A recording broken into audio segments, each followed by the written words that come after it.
Hi, everybody. Welcome to another episode of Get Into It with Gila. I'm Gila Glassberg, your host, registered dietitian and intuitive eating counselor. And today I have on Julie and Ari Breslauer. I got it right? Yeah, good Got it job. right? Okay. Okay, thanks. Okay, so Julie and Ari, I would like you guys to introduce yourselves. Tell us, where do you live? What do you do? And just because of my screen, I'm just going to start with you, Julie. Sure. Yeah, so we live in New York.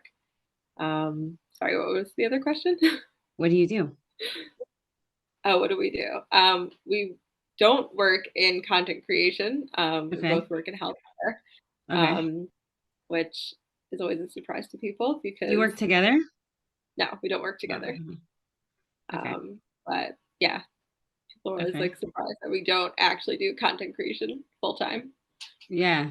I mean you are a content creator, you know? Anyone is a content Yes. creator, even if it's not your full-time job. And Right. Ari, what about you? Where do you live? What do you do? I live in the same place as Julie in New York. We're married. Right. Yeah. I'm also, yeah, Julie mentioned we're both in healthcare. Yeah. Okay, cool. Okay, so tell me a little bit about your Instagram, the two kosher foodies. And is it more than the Instagram? Like how did it get started? What's your vision for it? Yeah, just walk me through it. Um, it started just like organically. Like we've been foodies forever. I mean, definitely since we've been married for almost 5 years now. And we've just been like the point of contact for our friends for a long time. Like, where should we get food? What should we, where should we eat? So it just kind of started, I think, organically. And then I had this idea, like I don't know, one day I was just like, we should have an Instagram page. Like, we should actually make this like a real thing that we post like our favorite spots. So um, that's really how it started. I don't know if you have any other ideas, Ari. I mean, we just love food. I think that's something that, like you mentioned about food bonds, Julie and I bonded over food often in times that we were dating and all through our marriage. And so I think we love food so much that we were like, why don't we talk about it more? Why don't we bring it to everyone else? And it's, we have, I think we have a unique position regarding food and how we relate to it and how we, I don't know. I think personally, I speak with my emotions through food sometimes. You'll see like when I really love food and you'll also see when I really don't like food. So the old emotions on the sleeve kind of quote, I think fits well with me in regards to food. So you'll know exactly where I stand with the food that I'm eating. Got it. Have you seen And the videos? His yeah, iconic face slap. I think I've Oh seen yeah, it. yeah. There I'm gonna it is. watch I'm gonna watch more tonight, but Julie, I think we were like DMing once, and did you say that like tell me if it's okay to share this, but did you say you didn't grow up religious and like that was also where it started? Like you kind of had like a different point of reference when it came to food because you didn't keep For kosher? sure. Definitely. Yeah. Ari and I both didn't grow up religious. I mean, Ari can share his story afterwards, but um, yeah, I didn't grow up religious. I was working in the non-kosher food business for a couple of years, which I feel like I was very passionate about. So I feel like that did plant some seeds in terms of realizing that I am passionate about the restaurant business. It's just not a sustainable business to work in Right, as a mom or like even from Jew. So I right. obviously didn't stay there, but it definitely was a passion of mine at the time. Yeah, that's really interesting. And Ari, you didn't grow up religious either. Nope. I had some experience in the tray food industry as well. Some as a cook, like busser. I had various connections to it, and traveled the world before I became froom, and tried a lot of different cuisines throughout the all the lands that are out there. And I was like, I look for that authentic taste that I remember from not only the places that I've been internationally, but also even local taste. Like, can I get a really good barbecue? Like, can we get something good, like barbecued beef with like good sauce and you know uh fall off the bone kind of stuff? Can we get that kind of relative like food in the kosher world? And I think we've been surprised lately. I think we've been really seeing really authentic flavors coming through kosher restaurants, and so that's really nice to think back. Oh yeah, I remember how that tray tasted but now it's kosher. Now we're elevating that food into a different place, and I think it's really cool. That is really cool. But was it hard for you guys to become religious, like because of the kosher food? Like, was that something that was like hard to give up? I don't know. Not so much for me, I guess, because I started out as a vegetarian. I was a Hmm. vegetarian in middle school, and Okay. then that continued on until I started to like get more into Judaism, started to going to Shabbos meals. I think at some point I gave up the vegetarian thing, went to like Hmm. pescatarian. Then I went to Neve for seminary, and dinner every night was chicken on the bone. So it was chicken on the bone or nothing. So that's really when I kind of threw in the towel as far as the whole vegetarian thing. But up until that point, like as I was learning, growing, and trying to take on kosher, like I hadn't had like a pepperoni pizza in already like so many years that I didn't Hmm. really think about it. Hmm. Um, if anything, my only taiva even now is some of the like places that look very cool but have like the vegan texture that we just like don't hold by, but it looks very cool. Like in the city, some of the unique restaurants that they You have. prefer vegetarian? I think so. Yeah, I think overall. I don't It's know. slowly I like think are converting me, but It's so you hard for me have. to understand that as a someone who grew up from. It's like everything. You can't really be vegetarian. I mean, you could be, but it's just so it hard. could be It's super really hard. hard. Yeah. Yeah. I think slowly but steadily Julie has become more of a carnivore to the point where she does ask for red meat on occasions now. So I'm very, very proud. Occasion. I'm very proud of that. So And then you were never a vegetarian, Ari? no, No. Okay. no, yeah, I saw vegetables. I mean, I ate them, Yeah. but Yeah. I ate them also. But so for me, when I was in yeshiva, when I became frum and I made like tshuva, and I went to Mayanot Yeshiva, Chabad Bal Tshuva Yeshiva in Israel. So when I was in yeshiva the first couple months, I kept having relapse dreams that I was eating treif. Like I would have dreams that I'm eating a bacon cheeseburger, and I would wake up thinking that I was like, oh my God, sorry Hashem, like I really didn't, and then I would realize it's a dream. So Wow. that's how I think connected I was to like non-kosher food before I Hmm. became frum, and even when I became frum. So I think it, I think the hulk of kosher still means a lot to us. I to Julie and I, we don't know exactly no one knows what it means. Like, why do we do this? Hmm. But we just do it. We like Hashem said do it, so we do it, Got it. and Yeah, we figure it out. I did have those Bala Chuva dreams too, but they were always about Shabbos, not That's kosher. so interesting. I never heard that, and I know a lot about Chuba. Actually, Ari, my brother-in-law became also went to Mayano. He became from through Chabad in Brandeis, and then he went Oh, to cool. Mayano. Yeah. What years was he at Marino? Do you know? I don't know Any ideas? which years, but he just turned 40. Oh, cool. Me too. Yeah. Yeah. His What's his name name? is Daniel Lorch. You know him? Danielle. No, doesn't He's sound from familiar. We're Brazil.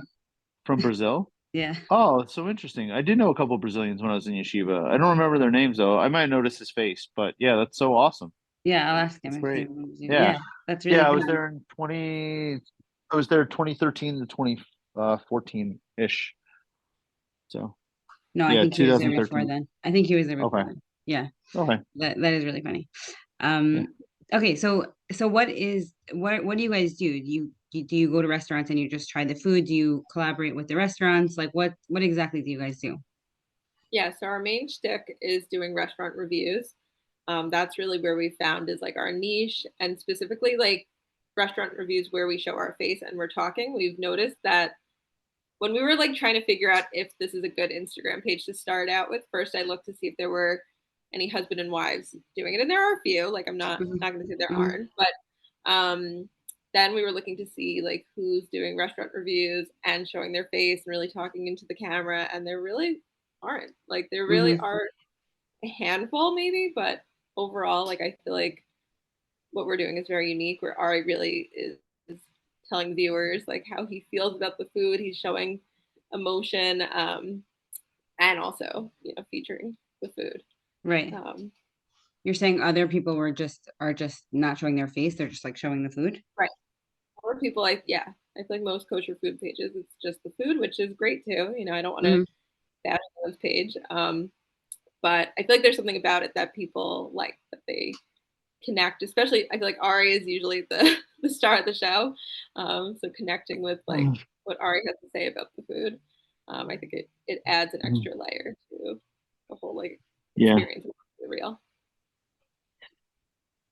I mean, I think what we say is that I'm the beauty and she's the brains. I mean, she's the beauty and the brains, but I'm just the beauty. Yeah, I don't edit the videos. that's She really doesn't cute. let me. Yeah.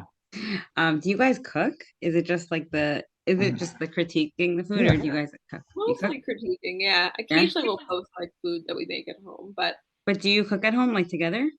We do. um, Yeah, we did. a Yeah. little Yeah, even bit. tonight we had Usually tonight salmon and peanut noodle. What do you call it, Julie? Tell her what you. I don't know what you call your we creation. make rolls, yeah, and salmon. But generally speaking, we're not big on cooking. We're more into Critiquing. eating out. I think that's also part of how Two Kosher Foodies came together, is that we are usually like, where should we go for dinner? So So that's do the definitely restaurants contact you to review the food?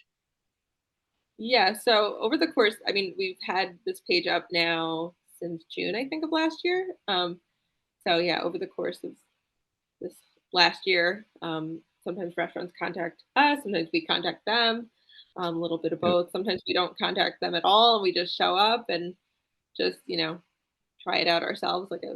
Just we pay for the food ourselves and we make the review. It's a little bit of all three, I guess. Is it hard Yep. to be like honest about the food if they're paying you to review it? I think so. I think we've definitely run into some areas where we like feel very conflicted. We don't want to be rude. We want to Right, be gracious guests, right, and but we, feel like we should be honest with everyone. But right, right. how much I could see that honesty being can you hard. give? Yeah, I watched some of the food bloggers and like I remember one of them was saying like she's like I know she's like I get so many DMs that like I say everything's amazing so like nobody could trust me but she's like I only say what's amazing. Like I don't like say what's bad. Right. We Like really if try to it's do that actually as well. amazing. Yeah. Yeah. If it's actually Um, amazing, like it's we try to make it authentic. So we do that as well. We there are places that we've gone that we haven't posted because we just know that we didn't like it. It just Hmm. wasn't good food, so we didn't post it. Right. So yeah, you take the video while you're eating and then you post it later. It's not like in real right. time. Not in real time, No, never. never real time. No, Right. we try to. Anonymity is really important to us too. Like we try to stay as anonymous as we can. I mean, now it's getting to the point where I get noticed in like shul and at the barber shop. There's like it's wild. Like people are like, "Are you two kosher foodies?" I'm like, "Yeah, it's me." Yeah. That's so cute. You don't So like that? I mean, uh I mean, some exposure is good. I don't mind like people coming up to me and having a conversation about food. I like that.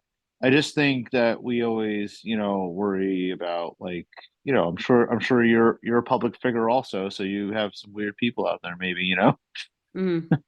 occasional Yeah. weirdos, so Yeah. Yeah. But it's also like good for your page, I guess. Like if people recognize you, For they sure. might like, tell another restaurant. yeah, like I I daven think like TKF, and I'm like, okay, cool. Like I don't know, I don't feel like we're not.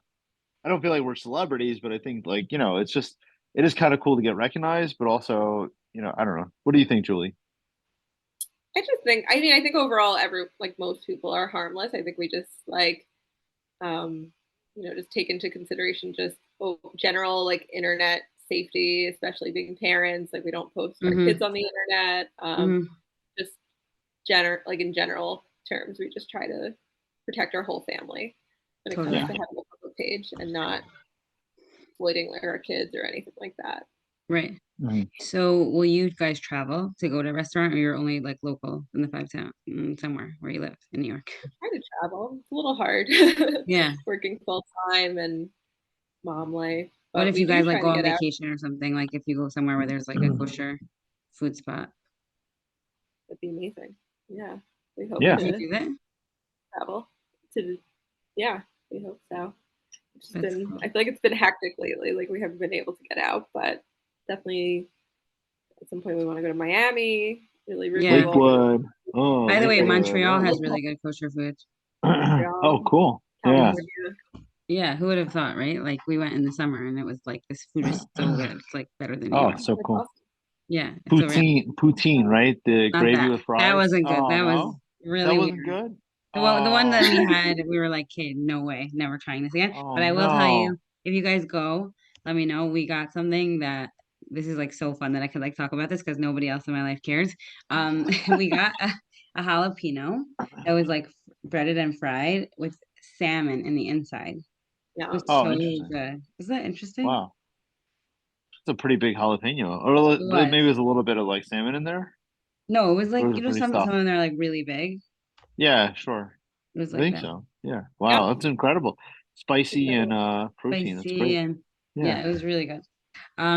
So what's like the goal of your page? I think I think definitely to elevate like Jewish businesses. I think that's what I was Yeah. gonna say, just about like critiquing also businesses. Like it's sticky because it's mostly like Jewish business owners, and Right. we want to see Jewish businesses thrive, and definitely not speak any like lashon hara about them. Hmm. Um, so I think that's like definitely part of it. It's just like, yeah, elevating Jewish businesses, bringing more attention Mm. to them, even if it's like a someone who's not Jewish or someone who is Jewish but doesn't keep kosher. Maybe they like don't even know that there are cool Right. restaurants to go to that are amazing. Like even if they don't intend on keeping kosher like all the time. Right. Right. Um, Like even if so they just go that one time, it's like they yeah. have a kosher meal. Yeah. I also like see it. This might be like people might think this is a stretch, but I really do see it as like our Mm. work and like the war effort, like also like amplifying Jewish businesses, because the Hmm.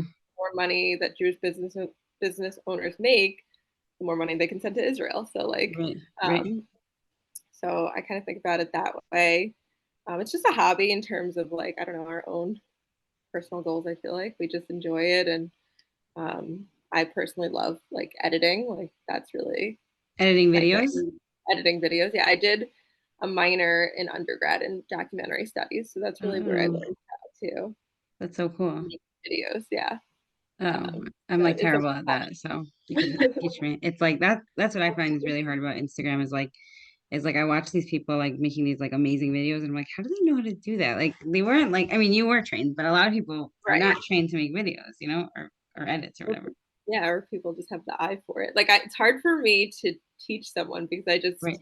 You just know almost like a you have innate at this point. right, Yeah. right. So I want to ask you, maybe it's different in every restaurant, but like how does it compare to like kosher versus not kosher? Like a little bit, Um, something.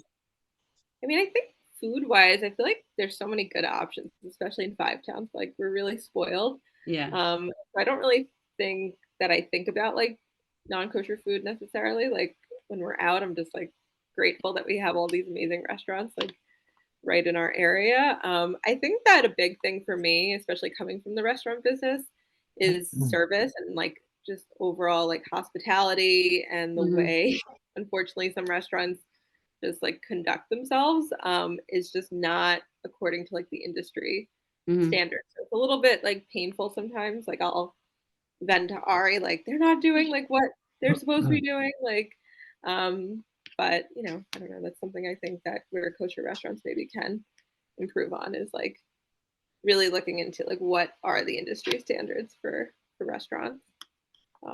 But the food you would say is like pretty comparable. Like the food is comparable. Yeah, I think the thing that riles me up more is just like the service sometimes. Knowing like I was trained at one point on like how to provide quality service, so that irks me when we don't receive good service. Right. For sure. I know. I always tell my husband that like if we go, well, I've had this before where I walked into a restaurant and walked out just because I didn't like the person who seated us.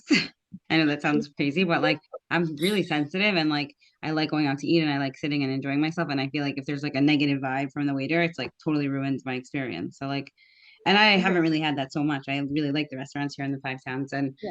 I've never been to a non-kosher restaurant, but I'm saying like I could totally see how like if you're trained like professionally, like in the industry, and then you see it in maybe like a little different setting, then it's like Right. glaring the difference. For sure. Yeah. Um, Yeah. Or if you feel that way.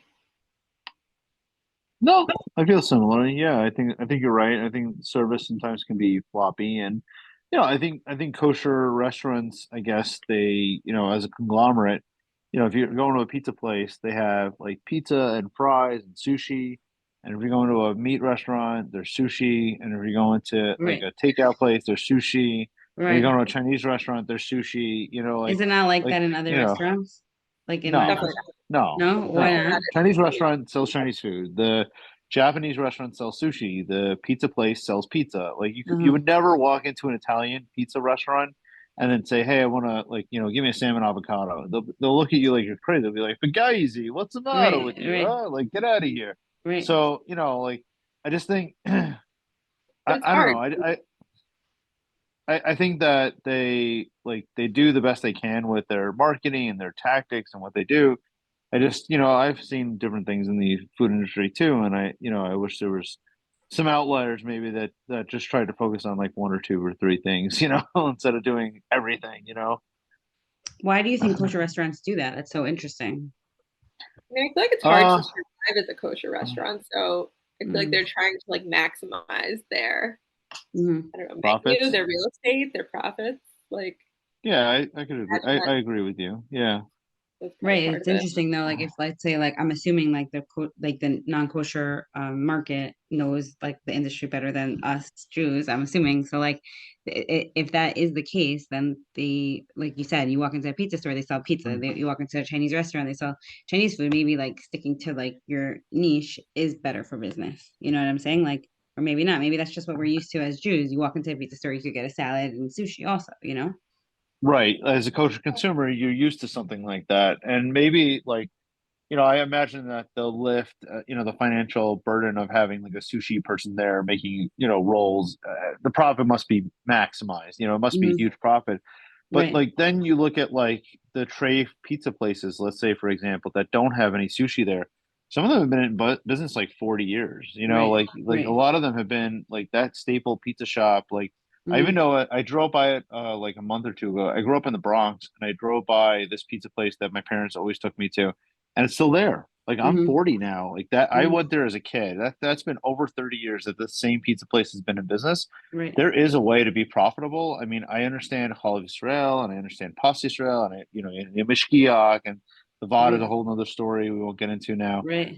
But there still has to be a way to maybe turn a profit with just specializing. Like do what you do really, really well and stick to it. But I don't Right. know. I think it's That's just my hard opinion. I'm because not a it's so much easier to be a safe restaurant. Like you could be open every day of the year. Right. Right.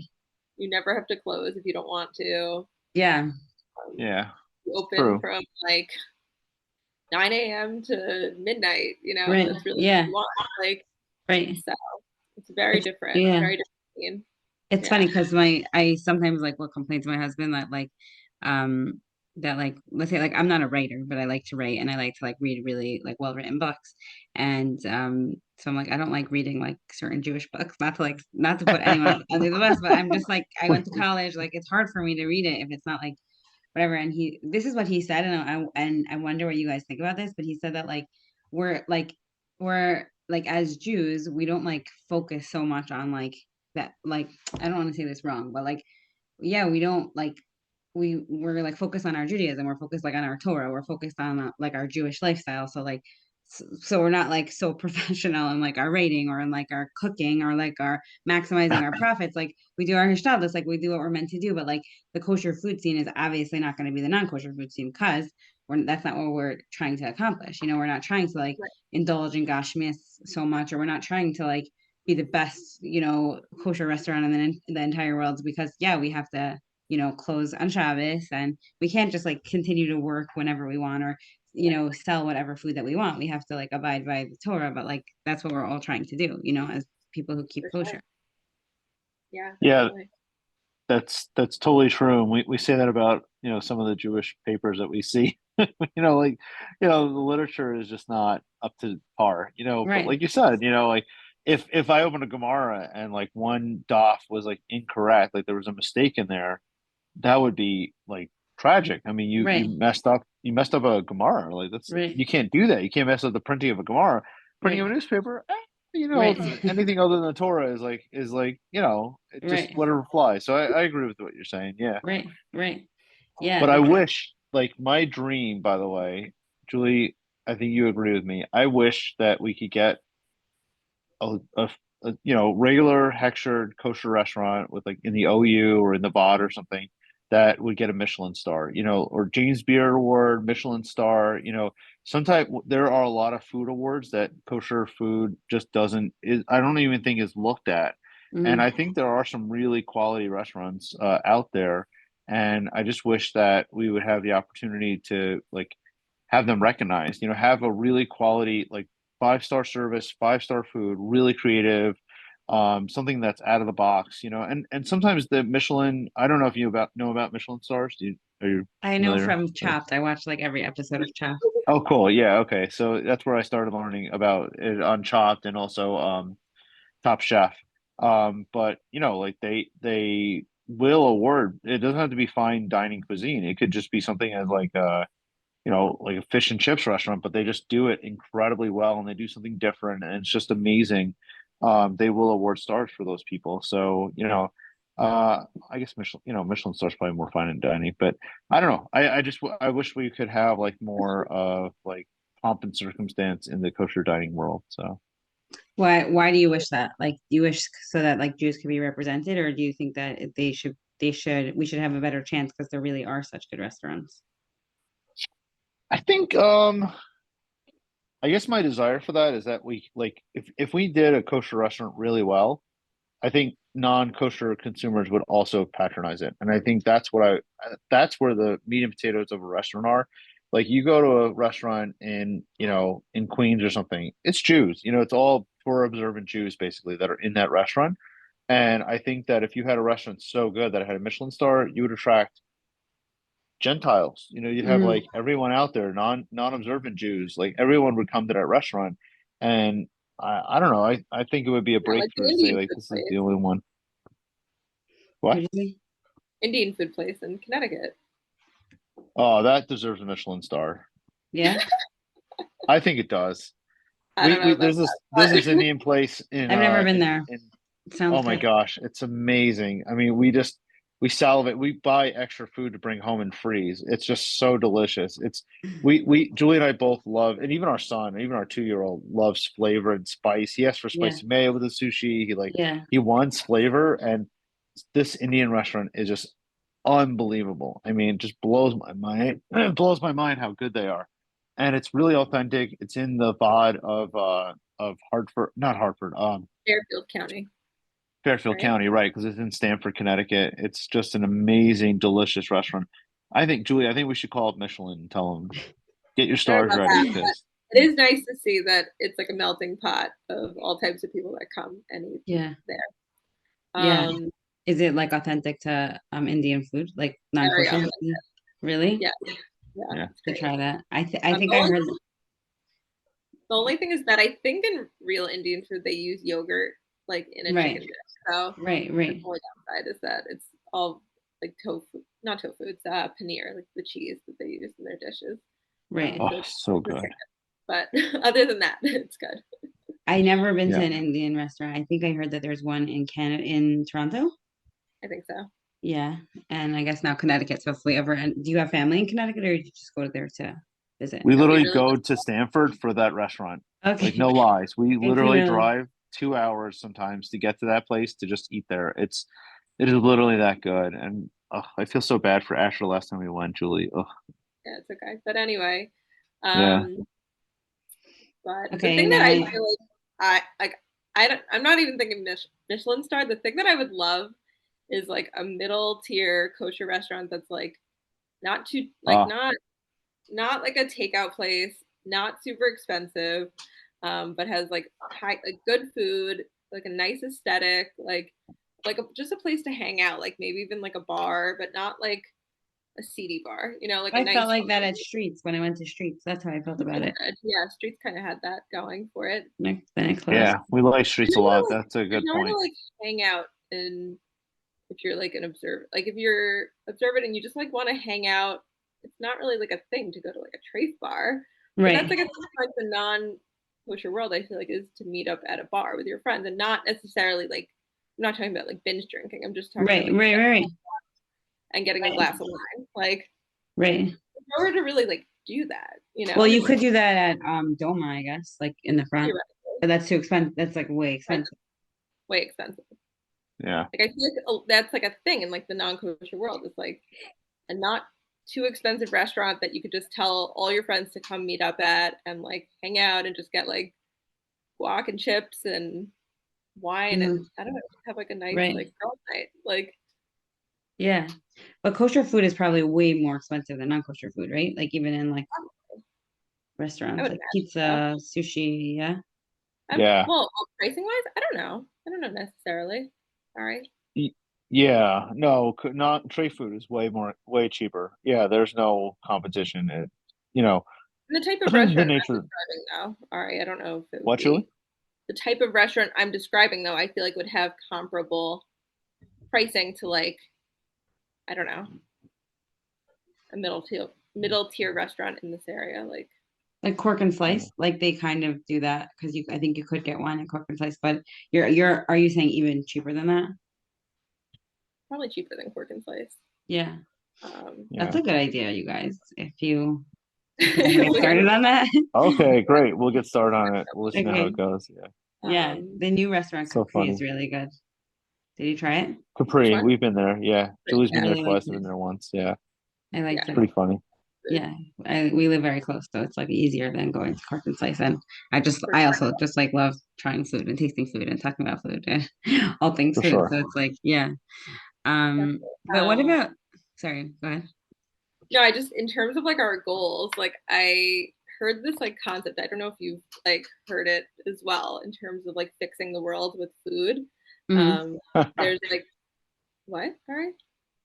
No, I just laughed. I was like, oh, Oh, okay. no, this Rebbitzin that I listened to, she was talking about how like the first like I mean I think there's like a sociological reason why we are kind of like have a complex relationship with food in this modern era. But she was talking Yeah. about from more of like the spiritual side that she was saying the first like sin that humans committed had to do with food, and so now the last thing that we have to do in the days leading up to Mashiach is like fix that in this Hmm. world and like fix our relationship with food and like not have an unhealthy relationship with food. And so I feel like that's also like a goal with Two Kosher Foodies is showing people that we do have, I think, a relatively healthy relationship with food. I think every millennial, especially every millennial woman, has Yeah. had their fair share of, I don't know, just like some type of relationship with Complications. food, Yeah. complications. Complications with like I body grew up image, around like food, everything. Teen magazine and Yeah. Yeah. all the crash diets and everything. But I would say overall, Ari and I are like try to be pretty balanced. So I feel like I hope like people watching see that we love food and enjoy food. And I hope that that's like fixing whatever we need to fix before That's really, Mashiach I comes. love that because I always talk about how like food is like it obviously like food could just be food or we could like make a bracha and elevate it or like food is like how we bond, like Pesach's coming up. Every holiday there's like a food surrounding the holiday, right? And like we bond with food and we share with food, like we give people food when they have a baby or when they're God forbid somebody dies, right? Like we use food to comfort people, to help people. Um, it's just like I think it's like a beautiful thing, and it's sad that it's become so like demonized. I'm curious, like Julie or Ari, if you want to share, like in terms of like dieting, body image, all that stuff. Would you say it's like better in the frum world, worse in the frum world? Like, you know what I mean? I've heard so many different things. I recently had three girls come who are single and they're Bali Chuva, and they said that it's way worse in the frum world with dating because when you're non-frum, you meet a guy at a bar, you guys have chemistry, even if you're not necessarily so attracted to him or he's not so attracted to you, but you just like get along and then you go on a second date versus like with shidduchim, it's like the first date is like everything already, so it's kind of just based off of like but then I've heard that it's like way worse in the non-Jewish world, that like that people only care about the way people look. Like I've heard so many different things. Interesting. I don't know if it's better or worse or different. I feel like people maybe prioritize different things in the non-Jewish world, like wearing different stuff that's tight fitting. And I feel like the whole butt trend, like since the Kardashians came to be, is not really like a thing in the frum world. Like I don't No, feel like people definitely want not. that. Like, Right. but I feel like in the non-Jewish world, people do want that. So Right. maybe it's like different body image issues that like primarily women deal with. I'm sure men are not immune to it, but Right. I think the majority are like women that deal with these things. I think the thing that I see the most is that I personally love like food. I love challah. I will eat at least 2 pieces of challah per like Shabbos meal, and I do see people that like just don't just like really avoid bread, avoid dessert, avoid like Right. everything but like protein and vegetables out of like a Shabbos Right. meal, and I'm just sad because I Yeah. love those things and I'm okay. Like I don't I'm Right. I'm managing my weight and I still eat the foods that I love. So Right. I'm sad Totally. when I see like people that seem like they have their own Restrict. stuff to figure out. Yeah, totally. I know. I one time was talking to one of my clients whose husband is a Rav, and she's like, "I'm sorry to be religious about this, but like it says in the Torah, we're supposed to wash for bread. Like it can't be that bread is bad." I'm like, "I know. I totally know. You know, like we're supposed to have bread. We're supposed to have bread on Shabbos. We're supposed to wash. We're supposed to have meat. Like we're supposed to have, you know." Um, okay, and going back to the food and the kosher, whatever. But I have like again, I never ate non-kosher. Actually, one time when I was a kid, by mistake, I ate like non-kosher fries, and it was like a really big deal. Oh man. Actually, it's a really funny story. I was like really young. I must have been like 10, and I was in like I didn't grow up. I grew up in a really small town, so I went to like a non-religious camp, like a lot of the religious kids went, and my mom was like, Right, "Don't eat right. anything." We went to like Hershey Park or something. She's like, "Don't eat anything," and I'm like, "Okay, I won't eat anything." And my counselor was like, "You could get the fries at Burger King." I'm like, Oh Oh no. "Okay." man. She's like, "They're just potatoes." I'm like, "Yeah, I guess you're right." And then like on the bus ride home, one of my friends was like, "You are so dumb." And then my mom was like I'm sure she just felt really like bad and guilty, but it was like, and then I never did that again. But like people, We this is had what a I've heard. daughter. What do you Those are say? probably some good fries. Burger King They has weren't good even so fries. No. good. They weren't even so good. I remember thinking these are not so good. Um, Oh, that's funny. yeah. But in terms of like quality, would you say that like kosher meat or like anything like that is better than non-kosher meat, or because it's like I don't know, don't they say it's like specialty food, like it's like more premium meat, or no? Totally not. Yeah, Ari Uh would be the man. yeah, I mean, so part of the issue I think with let's go with kosher steaks is that some of the best parts of the cow we can't eat. Mm-hmm. So it really is limiting in that sense. But like I think the quality of the meat is going to be great. It's salted. It's there's no blood. It's really like a clean cut of chicken or steak. But um, yeah, I wish we could figure out some things halakhically to eat the really tasty parts of the cow. But I think we do fine. I think we have other cuts too. We make things happen. They have a kosher filet mignon, and we have flanken. We have ribs. We have some tasty stuff out there, and I think there's some really really great like pit masters that are doing really great things with meat. I think Izzy's barbecue is amazing. I think I don't know. I don't know if I want to plug anyone else. Maybe you should just edit that one out because Okay. I don't know. No, Izzy has never invited us, and I haven't been there in a while. I almost went there today. Actually, I was in Crown Heights. But there are a lot of good pit masters out there that are doing really well, and I think So I think maybe it doesn't even depend on the quality of the meat. Maybe it depends on the quality of the chef. Mm-hmm. How they prepare it and how tasty it's going to be. So I thought I you were think going it's to part talk of it. about bacon, that you're waiting for Mashiach to come so that you can. Oh, well, yeah, that's a big one too. Yeah, there is no that's a really good point, Julie. There is no Gila, there is no replacement for pig bacon. Like I'm telling you, like there's just Really, no the replacement bacon is for it. nothing. Nothing The compares. fake it, so some of them are better than others, and I won't name names, but I think some of them are closer to real bacon, but that's something that I really miss, and I cannot wait for Mashiach. I literally cannot wait until Mashiach comes in and says, "The pig is kosher, enjoy it." I'm gonna have so much pig. I just can't wait. I'm gonna have it like roasting on open fire. We're gonna have belly bacon. It's gonna be amazing.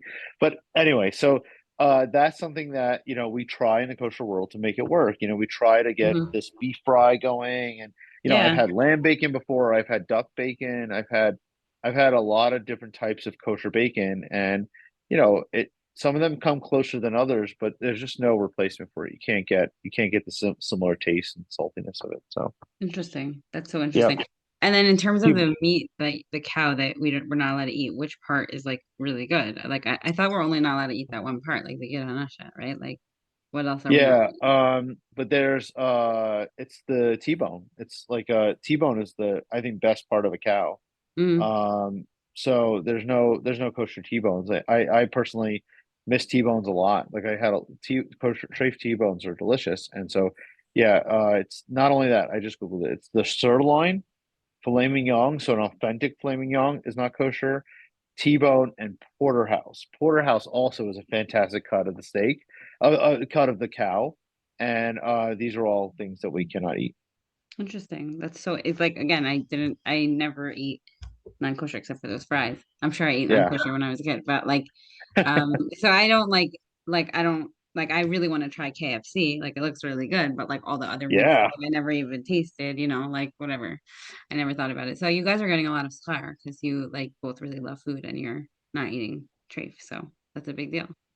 yeah. The real scar I think comes somewhere in town. There's a Strafe Deli, and I'll if I drive by it in the morning, they're frying up some bacon, real bacon, and I smell it, and when I smell it, it brings me back to having a tie. I've been eating kosher for 11 years now, and it still brings back that taiva to want to have pork bacon. But then I think the real scar is that I don't do that. Like I'm Right. observing the negative commandment of preventing, not eating tray food. And yeah, it happens every so often where I get a whiff of something and I'm like, oh, that's good. I remember how that tastes. But Mhm. stopping, I don't do that. I've made a commitment to living my life as a Torah observant Jew. So here we are. Wow. I think also the only other thing that really can't be replicated is seafood. I was If gonna you ask you really if you guys had like want, lobster, like did you have everything? I think I don't remember really having lobster, but definitely I loved fried clams. Fried clams were like so good. So Um, my interesting. dad and I, my dad and I used to get them like whenever we were at like a pier somewhere like that sold fried clams. Hmm. Um, what else? Shrimp. I liked shrimp in like a pasta dish. That was really good. See, Shrimp like and Julie tomato lost was me. Like all the great. stuff I don't miss. I don't miss any of No. this. Like, Yeah, nah. Crustaceans, not at all. No, scallops, yeah. I lobster, don't crab, no, really like No. opposite. no. But yeah, fried clams were like such a thing. Like if you go somewhere, I don't know, like Yeah. I water, find on the right. water. That's what I find hard, even though like I don't really have I a little bit like when once like we like to travel and we like to try different types of foods. Not that we do it often, but it's like a dream of mine to be able to do that, like go to Italy, do that type of stuff one day. So like for me, I feel like it's the convenience. Like, you're at a pier and like what food are they serving? The food that's, that they have around. So that's like you can't do that if you keep kosher. You can't For the sure. convenience, like you're at a ball game and they're serving hot dogs. Well, now they have kosher hot dogs, but I'm saying like wherever you go, Right. you go to the mall, you can get whatever you want. You want ice cream, you get ice cream you want. And of course, it's fine. It's just like they could go anywhere. Like you could go anywhere if you're not That's keeping a kosher. different world. Yeah. Yeah, totally different. Yeah, totally different world. And unfortunately, some of the stuff in the mall, like the pretzel shops. I'm so happy. I think we have a kosher. I think in the American dream we have something close to that. But the smells of like that buttery hot, not the buttery hot pretzel is just amazing, and they taste really good. But you're right. Like, and I think that's a struggle. I think it's a struggle. It's definitely a struggle for me. I'm not sure, Julie, if you'll agree that when we do go to places and we want to try like the flavors of the area, like you said, like clams on a pier, they collected those clams like that day. It's Right, super fresh. It's really authentic, right, and it's hard. Like we're not a kosher restaurant. We in a particular country or city, you can't really enjoy the local fare, and that's kind of a little bit of what I miss because I mean, and that's just what Hashem wants because I right, think Hashem wants right, us to not be a part of other cultures. Like that's how right, you immerse in another culture is by eating the right. food of the land, and True. I think that's the whole purpose of kosher, like to unite Right, unite us as Yidden, but to right. prevent us from also going to Gentiles and like saying, hey, like your food is delicious. Let's get Right. married, let's hang Right. out, Yeah. No, it's true. That's what they say, breaking bread. When I was a student, when I was in school for nutrition, I had to take cooking classes. And my first year, I was the only from Jew. I don't know if anyone else was Jewish, but it was like the whole thing was like, okay, this station makes the pork and this station makes the chicken and the cooking temperatures and put the whatever thermometer in and how you cook vegetables and fry whatever, and then like we're all cooking together and then we're all sitting together and we're all eating together. I didn't eat it obviously, and we're taking notes on all the food, and I was so depressing. I remember coming home so depressed, like Oh, because I love that stuff, like I love, and but I yeah, like exactly what Hashem wanted me. I was just sitting there like eating my pretzels, like he doesn't want me to like mingle and get like all enmeshed in their culture. It is true. That's probably what would have what could happen, like it's just so for easy, sure. for that sure. barrier. I don't know if I Yeah. missed that. I mean, I guess we haven't really been in that situation yet. Like the only places we've gone since we got married were Florida, California, and Israel. So, Right. And California uh, also has really good food. yeah, Yeah, you and agree? Connecticut. They do. Right. They have And good food, Israel, yeah. I mean, Israel has really authentic food. of course. You love the food there or We no? love the food there. Yeah, Love so the we food. Yeah. Yeah. Did you guys ever try the restaurant here, Off the Diet / Famous Mhm. Pizza? Yeah, we've gone there. Yeah. Okay, We've been you there. really Yeah. like that. And Geffen, we It's really pretty like good. those. Cheffen's good. Geffen? We haven't gone to Geffen yet. I don't think we've ever had Geffen, Julie. Falafel? No, but my mom's gotten Geffen before. Oh, really? Your Really mom good. went? Wow, that's great. Yeah, Oh, okay, cool. but That's really good. Can I ask you guys did you meet before you were from? Did you meet like how did you guys meet? we met on J Swipe. J That's so Swipe. cute. Yeah. That's Yeah, so cute. And you guys were both from for a while? sort of. I mean, Ari longer than me, but I had just got back from seminary, so when we met. That's so cute. It's She so was single and ready to mingle. Yeah. my sister met her husband on Saw You at Sinai. Okay. Oh, Yeah, cool. Yeah. yeah, It's great. yeah. I always tell people they Um, have to turn over every stone. Like, yeah, yeah, don't like knock Sure. any platform, any way of finding your soulmate. yeah, totally, totally. Okay, this was really fun. Thank you guys for coming on. Is there anything else you wanted to share with the listeners? Uh, no, but if you want TKF to come and try out your food, let us know. We're on Instagram and we're happy to connect with businesses that are looking to have us sample and try and make videos for them. So Okay, awesome. I'll put shameless that in. plug for us. Yeah, No, I'm gonna put it in the show notes so that if Great. anybody wants to contact Thank you. you, they could. Of course. cool. Okay, nice to meet Yeah. you, Ari and Yeah, Julie. nice to meet you And too. Yeah, yeah, thank you both for coming on and have a great night. you too. You too. Good night. Thanks, Bye. Gila. Sure. Bye.